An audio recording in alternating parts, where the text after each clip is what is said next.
윤석열 검찰총장에 대한 징계위원회 상황부터 알아보겠습니다. 앞서 윤 총장 측에서 오늘 참석한 징계위원들에 대해서 무더기 기피 신청을 했다는 소식까지 전해드렸는데요. 현장 취재기자 연결하겠습니다. 박수주 기자. 우선 기피 신청 결과는 나왔습니까? 네, 징계위원회는 윤 총장 측이 오늘 출석한 위원장과 위원 등 5명 중 4명에 대해 낸 기피 신청을 받아들이지 않았습니다. 기피 신청된 위원 중 심재철 법무부 검찰국장은 위원직을 회피해 스스로 징계위에서 빠진 것으로 파악됐습니다. 정리하자면 3명에 대한 기피 신청은 징계위가 기각하고 나머지 1명은 스스로 자리에서 물러난 겁니다.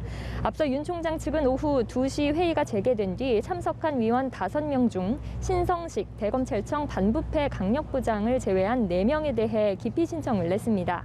추미애 장관을 대신해 위원장으로 지명된 정한중 한국외대 법학전문대학원 교수와 안진 전남대 교수, 또 이용구 법무부 차관과 심재철 법무부 검찰국장을 위원으로 인정할 수 없다고 한 건데요.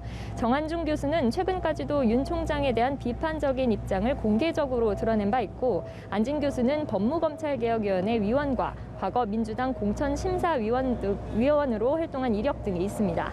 이용구 차관은 윤 총장의 헌법 소원 제기가 악수라고 평가해 공정성 논란을 빚었고, 심재철 검찰국장은 판사 문건의 제보자로 알려져 일찌감치 윤 총장 측이 기피 신청 의사를 밝혔었는데요. 징계위는 그러나 1시간여 논의 끝에 윤 총장 측이 기피 신청권을 남용했다고 본 것으로 전해졌습니다.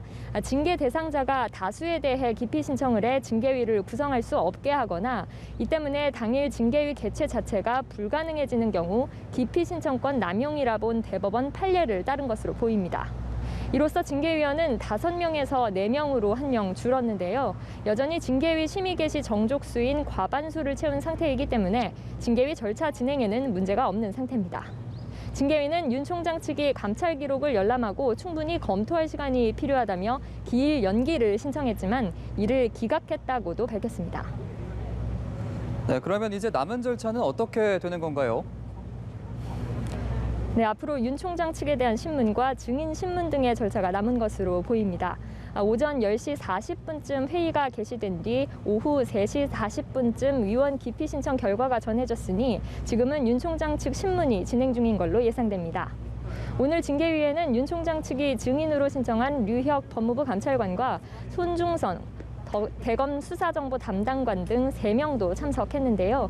어제 윤 총장 측에서 이성윤 서울중앙지검장과 한동수 대검 감찰부장 등 4명의 증인을 추가로 신청했기 때문에 이들에 대한 신문 여부도 결정해야 할 것으로 보입니다. 징계위는 윤 총장 측 특별 변호인의 주장을 일부 받아들여 오늘 증인들의 증언을 녹음하고 속기사에 의해 전 과정을 녹취하고 있다고 밝혔는데요. 기본적으로는 비공개 회의고 여러 변수들이 남아 있어 결론이 언제 나올지는 현재로서는 예단하기 힘든 상황입니다. 그럼 추가 소식 들어오는 대로 다시 전해드리겠습니다. 지금까지 법무부에서 연합뉴스TV 박수주입니다.